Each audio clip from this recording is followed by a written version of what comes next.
This is Module 16 of the Cisco Network Academy's Introduction to Networks. Module 16 covers network security fundamentals.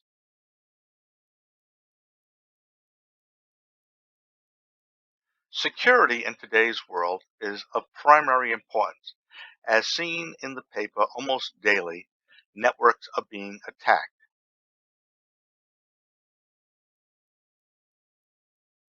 There are many different types of threats today, and some of which attacks on a network can be devastating, as we saw with the oil pipeline, the meat producers, Target, TJ Maxx, many others just to name a few. They can be devastating, can result in a loss of time, money, theft of important information. Intruders can gain access to a network through software vulnerabilities, hardware attacks, guessing someone's username and password. Intruders who gain access by modifying software or exploiting software vulnerabilities are called threat actors. A threat actor will go through a process to break into a network. The main types of threats would be information theft, data loss or manipulation, identity theft, or simply disruption of service.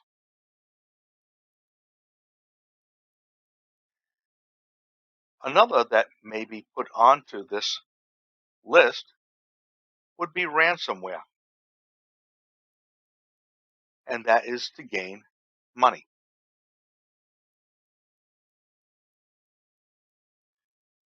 Your vulnerability is the degree of weakness in a network or a device.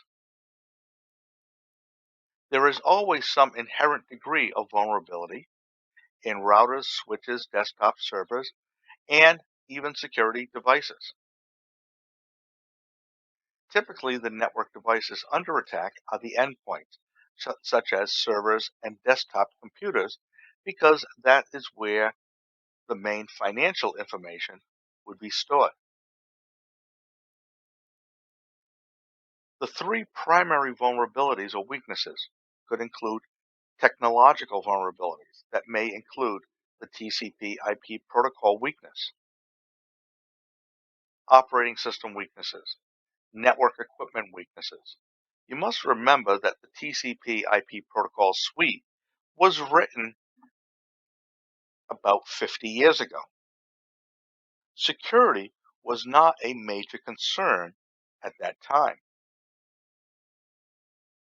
Configuration vulnerabilities might include unsecured user accounts, system accounts with easily guessed passwords, misconfigured internet services, unsecured default settings, and misconfigured network equipment.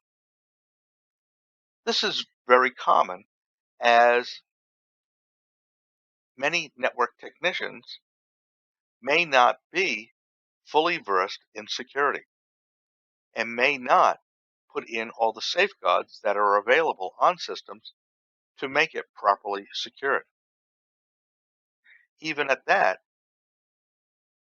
there are new vulnerabilities every day. Security policy vulnerabilities might include the lack of a written security policy.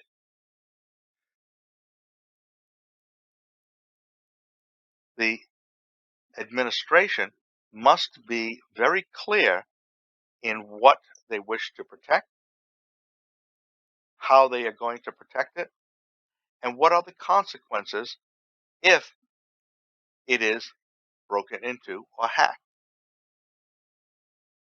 Lack of authentication continuity, logical access controls are not applied. Software and hardware installation and changes not following a policy, and a non-existent disaster recovery plan. It is a fallacy that many companies experience to believe that their network is totally secure. This is never the case and will just continue to be an issue. Having a written security policy that is made clear to all employees is of paramount importance, as users may feel free to surf the internet, thereby exposing the company's network to attack.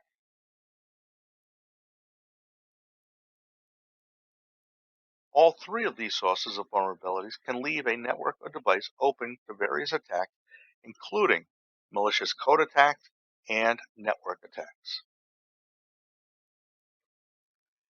Physical security is also extremely important.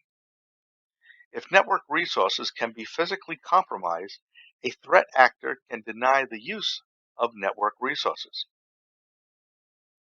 The four classes of physical threats are as follows: hardware threats, physical damage to servers, routers, switches, cabling plant, and workstations. Environmental threats, and that would include temperature extremes, either too hot or too cold, or humidity extremes. Electrical threats, voltage spikes, insufficient voltage supplies, unconditioned power, or total power loss, as well as maintenance threats, poor handling of key electrical components, electrostatic discharge, lack of critical spare parts, poor cabling, and poor labeling. As discussed very early in the Cisco Academy, documentation is key. All cabling should be labeled and be available so that the network administrator knows where it goes and what it is used for. A good plan for physical security must be created and implemented to address all of these issues. You may recall from the movie National Treasure that they used an environmental threat to get the Declaration of Independence moved by using a laser to heat up one of the temperature sensors. If we knew a particular device would always act in the same way when the temperature either rises above a particular point or falls below a particular point, we could use environment to attack the system.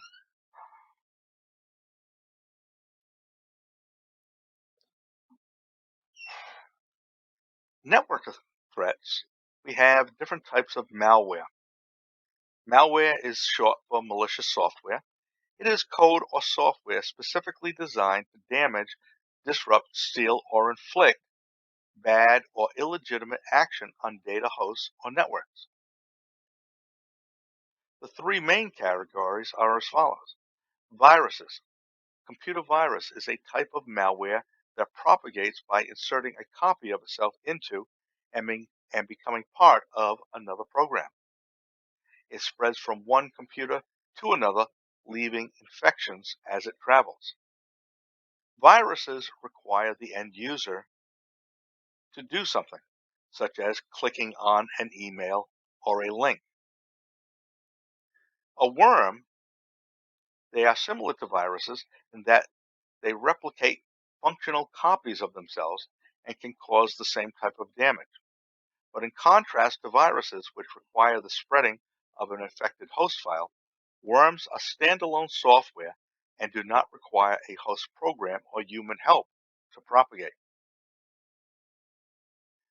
A Trojan horse is a harmful piece of software that looks legitimate. Unlike viruses and worms, Trojan horses do not reproduce by infecting other files. They self-replicate.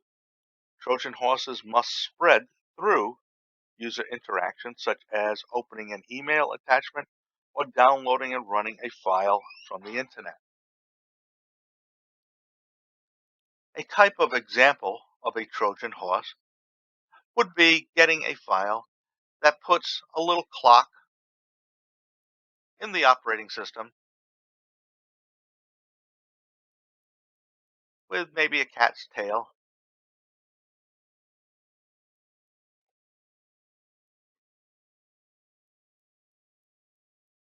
And as the cat's tail moves back and forth, it keeps time. And people say, oh, that's a very nice little clock. It looks nice on the desktop. But in reality, it may be sending user data to some other destination.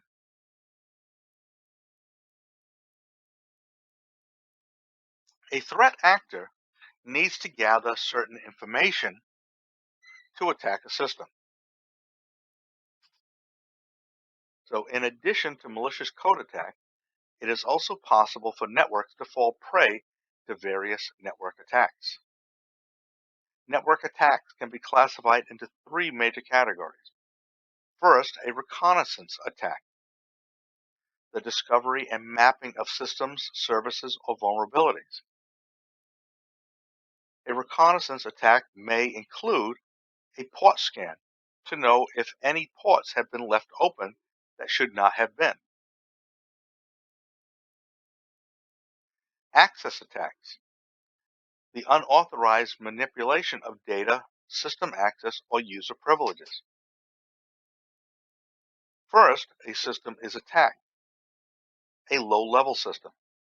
If the threat actor can escalate the privileges of that system, or if that system is trusted by a system higher up, the threat actor can increase their privileges in the system. A denial of service. This is the disabling or corruption of network systems or services,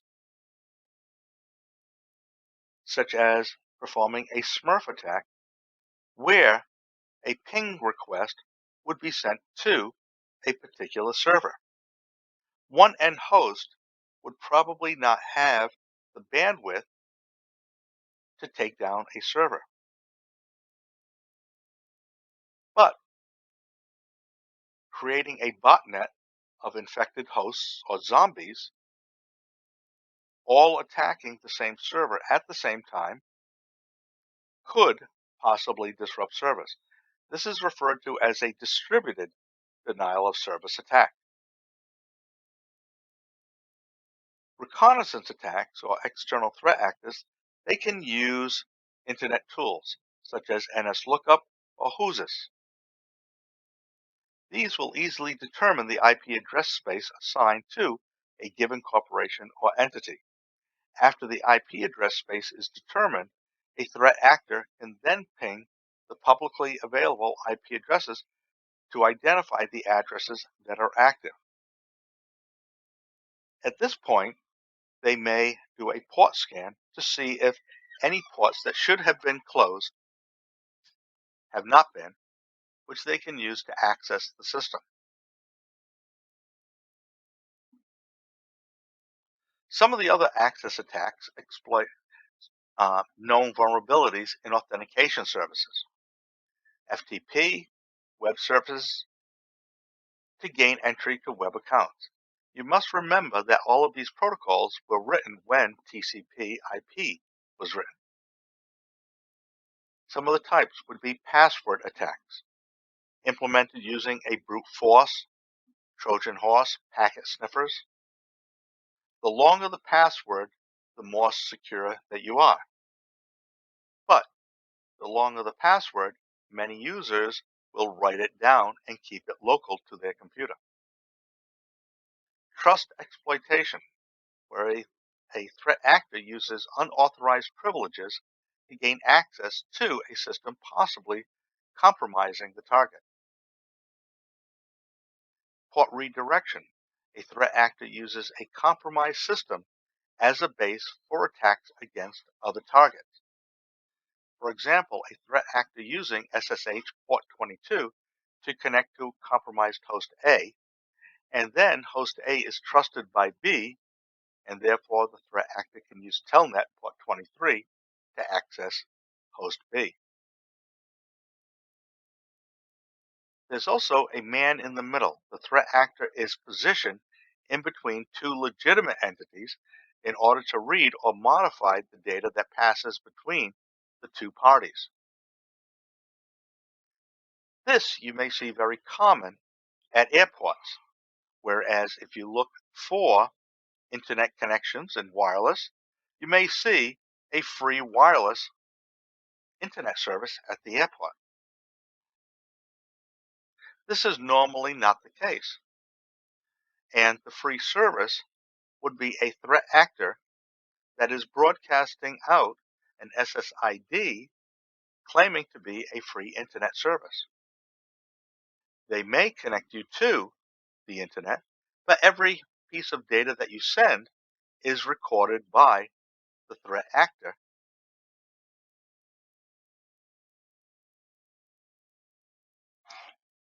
The denial of service attacks are the most publicized form of attack and among the most difficult to eliminate. The skill set involved for a denial of service attack is not as great as in other forms of attacks. However, because of their ease of implementation and potentially significant damage, a denial of service attack deserves special attention from security administrators.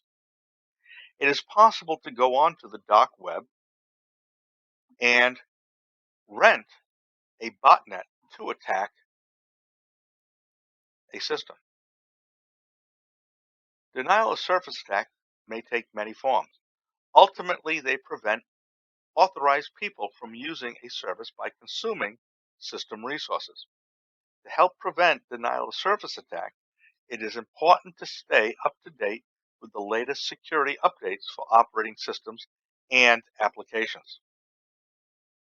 Denial of service attacks are a major risk because they interrupt communication and cause significant loss of time and money. These attacks are relatively simple to conduct, even by an unskilled threat actor. As the internet has evolved, the skill set needed to formulate an attack has been reduced because many programs have been created. So an unskilled threat actor can download programs to formulate an attack. The distributed denial of service attack is similar to the denial of service, but it originates from multiple coordinated sources. As explained earlier, a threat actor builds a network of infected hosts known as zombies. A network of zombies is called a botnet, and then the threat actor uses a command and control or CNC program to instruct the botnet of zombies to carry out a denial of service attack.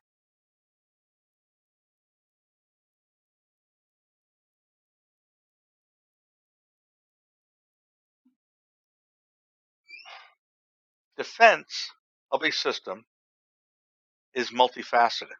That's why it's normally referred to as a defense in-depth approach. To mitigate network attacks, you must first secure devices, including the routers, switches, servers, and hosts. It is not a single unit that provides all of your security. It encompasses all of your devices. Most organizations employ a defense in-depth approach or a layered approach. It used to be referred to as the layers of an onion. It is now normally referred to as an artichoke, where you have the different leaves that are different pieces of the security. With a layered approach, this requires a combination of networking devices and services working in tandem.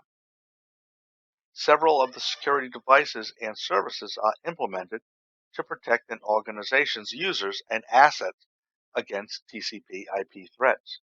Some of these would be a virtual private network or VPN, an adaptive security appliance firewall, an intrusion protection system, an ESA, WSA, or a AAA server. As we can see in the diagram, we may have a VPN coming in, which then would run through an ASA firewall, and then may run through an IPS signature file.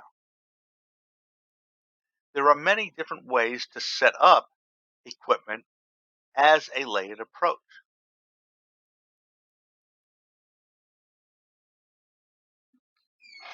Backups are of critical importance, as we have seen recently with the oil pipeline and the meat producers. Having a full and available backup is critical. With the rise of ransomware, many homeowners have no backup. Thieves are generating large amounts of capital through ransomware. Backing up a device configurations and data is one of the most effective ways of protecting against data loss. Backup should be performed on a regular basis as identified in the security policy. As you can see, we come back to the security policy, which should dictate our actions. Data backups are usually stored off-site to protect the backup media if anything happens to the main facility. After 9/11, where companies were totally wiped out, many companies went to secure server operations at remote facilities. There are many former nuclear missile sites that have been turned into data farms because of the security that they represent. Some of the considerations that we should have in backups. How often should we have a backup performed? Should it be performed every day? Multiple times during the day? Should it be a full or partial backup? At what time of the day or week should the backup be made? Where should we store the backups? Always validate the backups to ensure the integrity of the data and validate the file restoration procedures. A company in Providence kept their backups in a safe. Unfortunately, on the opposing wall behind the safe was the main transformer for the building, so it made the metal safe the perfect disk eraser. They never validated the backups until they needed them and the disks were erased. The security backup should be transported to an approved off-site storage location on a daily, weekly, or monthly rotation as required, again, by the security policy. Many people think that cloud computing provides a secure backup. Many forms of ransomware, if your host computer is connected to the cloud, it will also encrypt your cloud storage.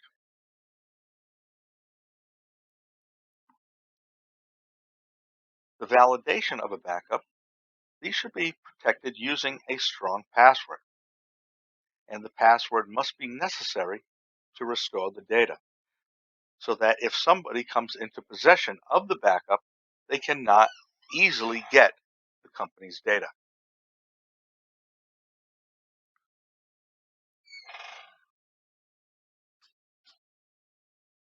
It is very important to upgrade, update, and patch your operating system.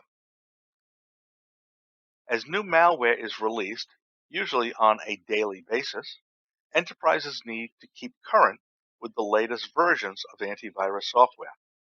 Remember that antivirus software normally use a signature file. So malware being released today there may not be a signature file to look for that for some time.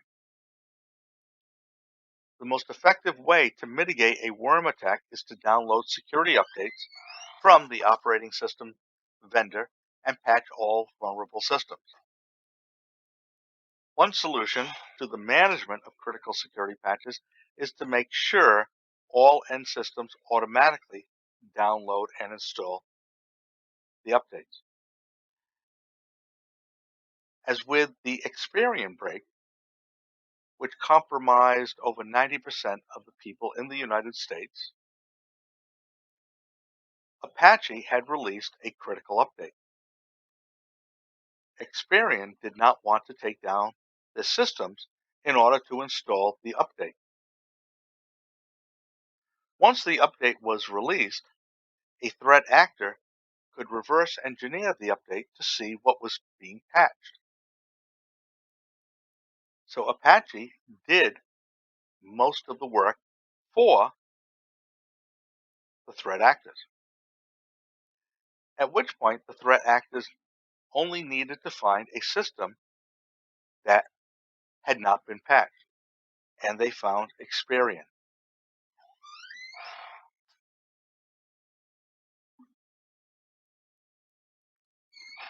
Using AAA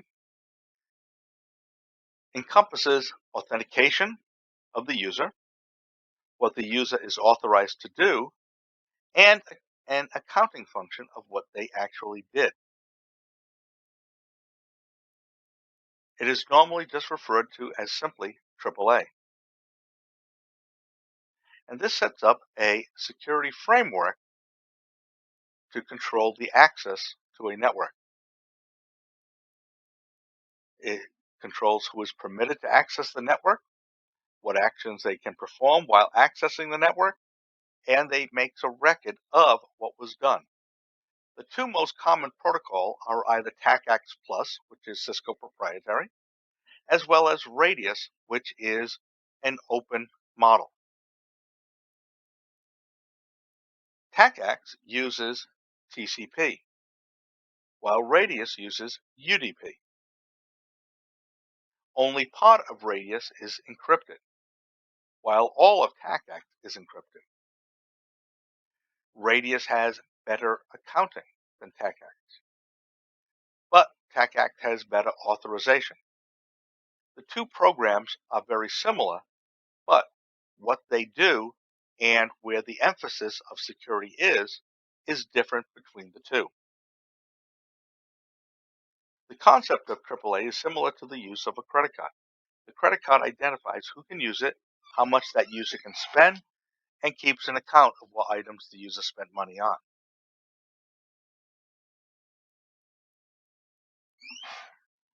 A firewall may be a router or a adaptive security appliance, as well as other types. And a network firewall will reside between two or more networks and control the traffic between them and help prevent unauthorized access. A firewall could allow outside users controlled access to specific services. As in this example, servers accessible to the outside users are usually located on a special network referred to as the demilitarized zone, or DMZ. And the DMZ enables a network administrator to apply specific policies for hosts connected to that network. Normally, we would use an adaptive security policy or appliance. The inside would have a value of 100. The outside, a value of 0, and the DMZ, a value of 50. You're allowed to always go from a higher to a lower, but you cannot go from a lower to a higher unless it is specifically permitted. Looking at both routers and ASAs, they take two different stands at looking at security. A router, after it is configured, would allow all traffic through, and we must block specifically what we want to keep out. An ASA, after it is configured, allows no traffic through, and we must specifically permit what we want to transverse through the network.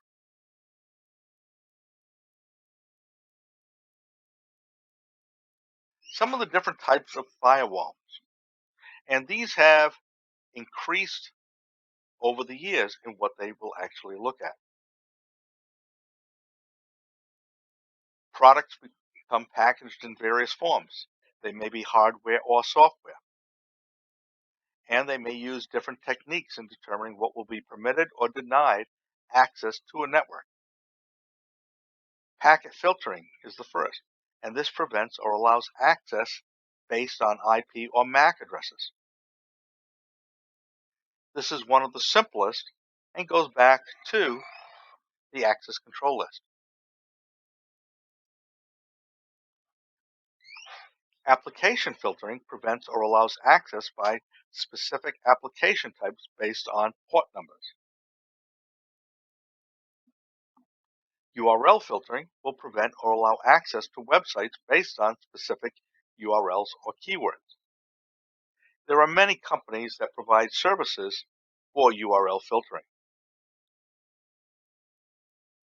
Stateful packet inspection, where all incoming packets must be legitimate responses to requests from internal hosts. Any unsolicited packages are blocked unless permitted specifically, such as going to a web server. Stateful packet inspection can also include the capability to recognize and filter out specific types of attacks, such as a denial of service.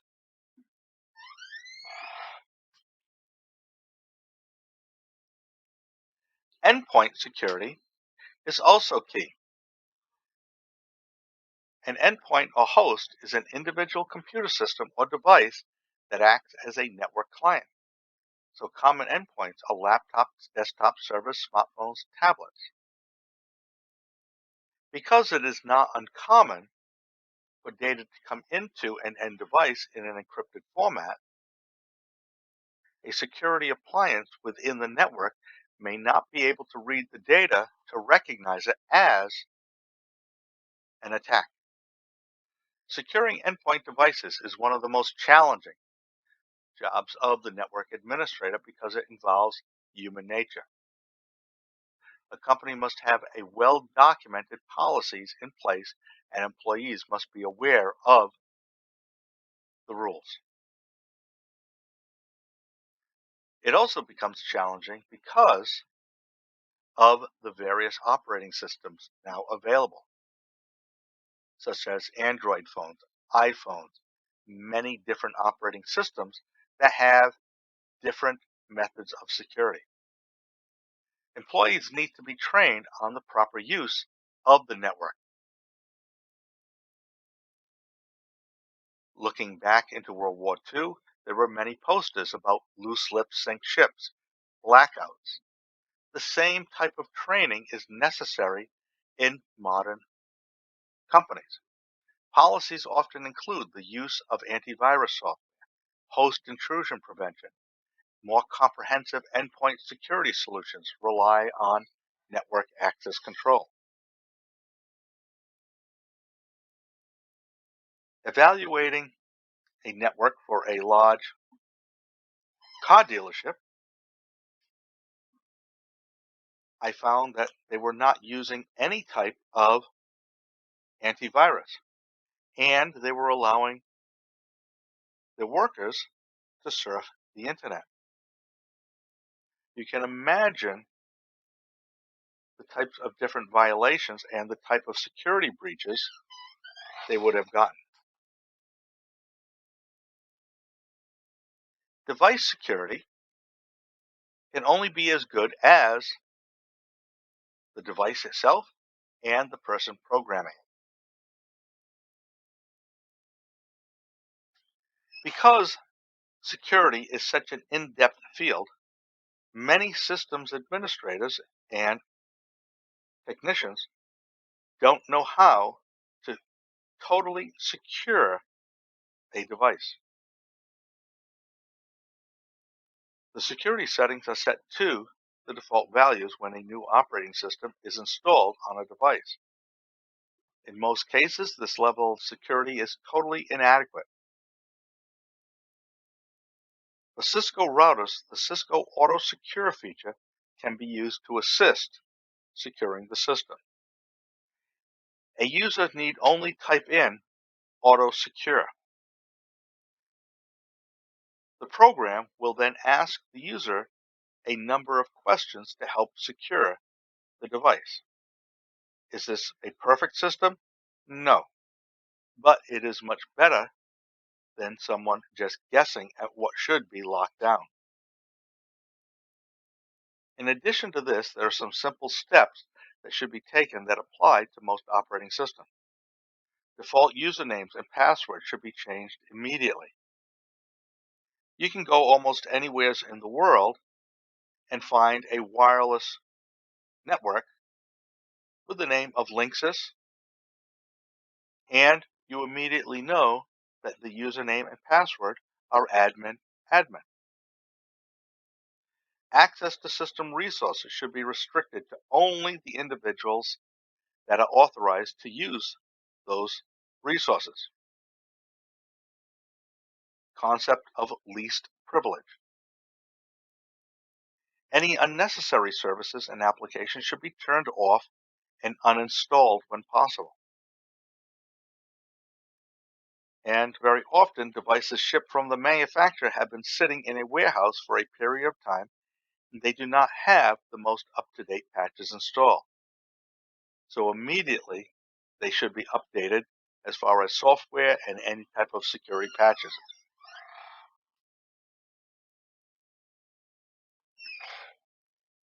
Passwords.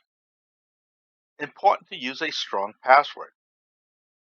And some of the standard guidelines. Use a password length of at least 8 characters, preferably 10 or more.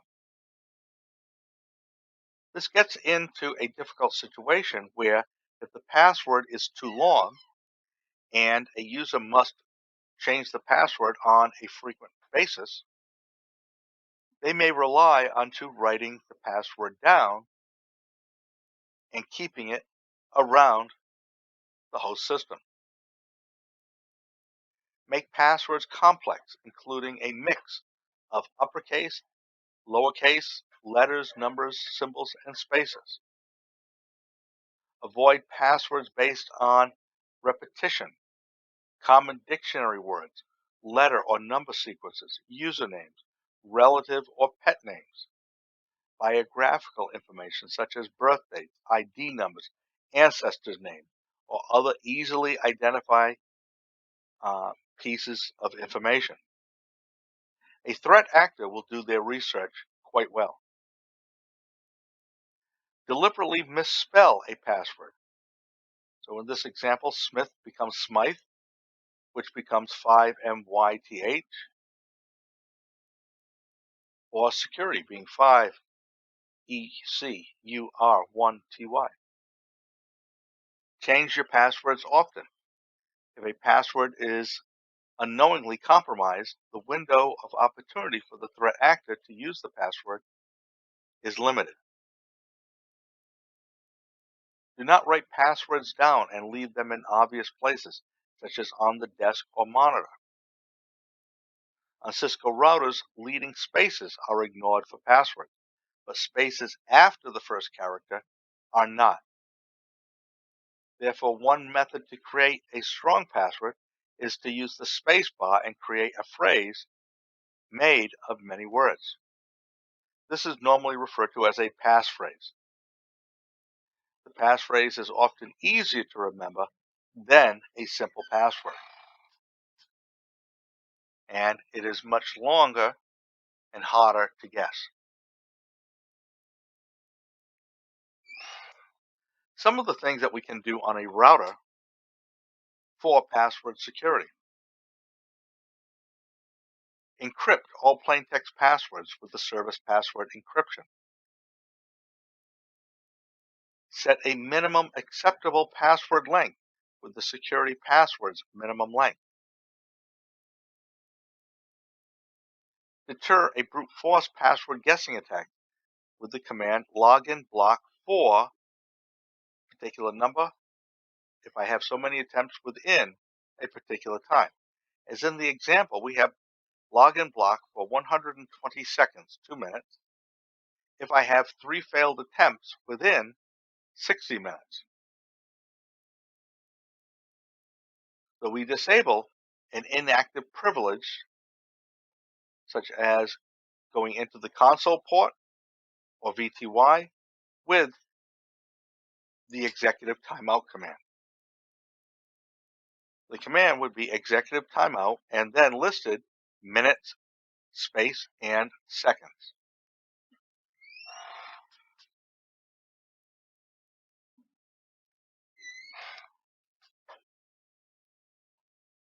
As discussed in the chapter of programming a router, if I am going to access a piece of equipment remotely, I want the piece of equipment to support SSH.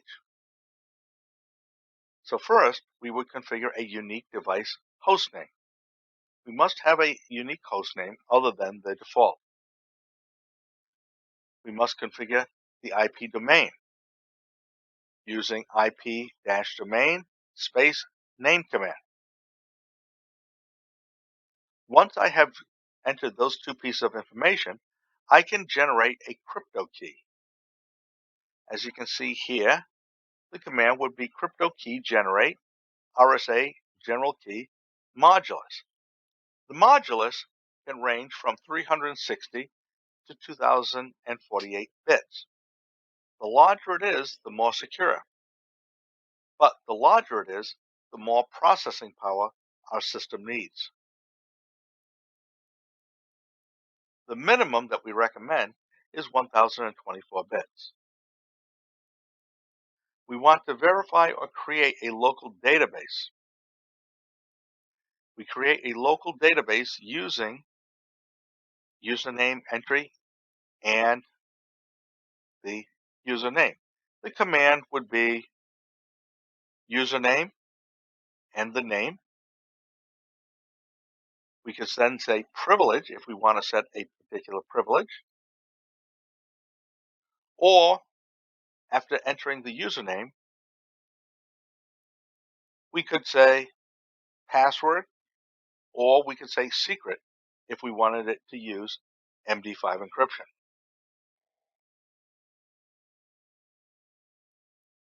So the command would be something like host name, and we would set that. We would set the domain name, and then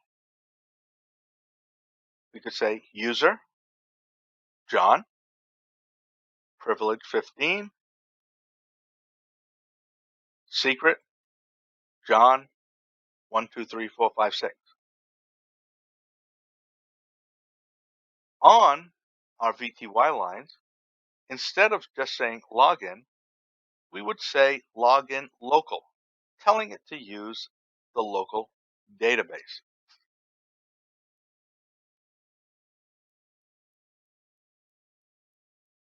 To provide encryption, instead of letting it stay at the default, where we could either telnet or SSH in the VTY lines, we would say transport input and SSH, telnet if we wanted to use both. But if I wanted this to be secure, I would just simply say transport input SSH.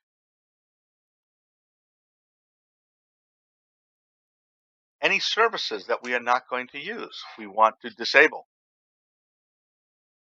Cisco routers and switches start with a list of active services that may or may not be required in your network. Disable any unused services to preserve system resources, such as the CPU cycles and RAM. and prevent threat actors from exploiting these services.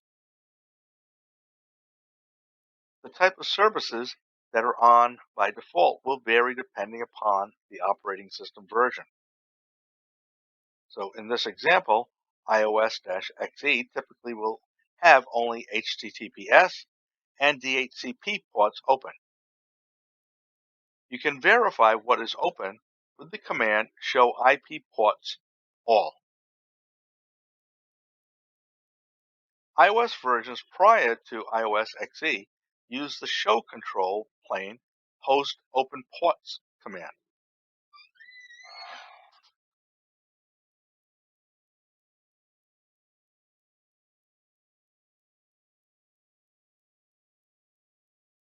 This concludes Module 16.